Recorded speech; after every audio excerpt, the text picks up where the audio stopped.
Yeryüzündeki tüm insanlar eğer ön yargılarını, ön kabullarını, ezberlerini bir tarafa bırakır, zihinlerini korkularına ve beklentilerine teslim etmez,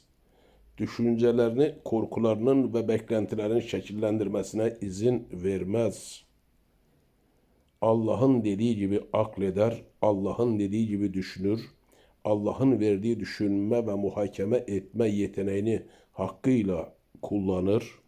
Allah'ın dediği gibi adaletten yana olur, adaleti ayakta tutmaya çalışır, her türlü adaletsizliğe itiraz eden, karşı çıkan olur ise, yeryüzünde herkes cenneti yaşama imkanına sahip olur diye düşünüyorum. Hatta inanıyorum.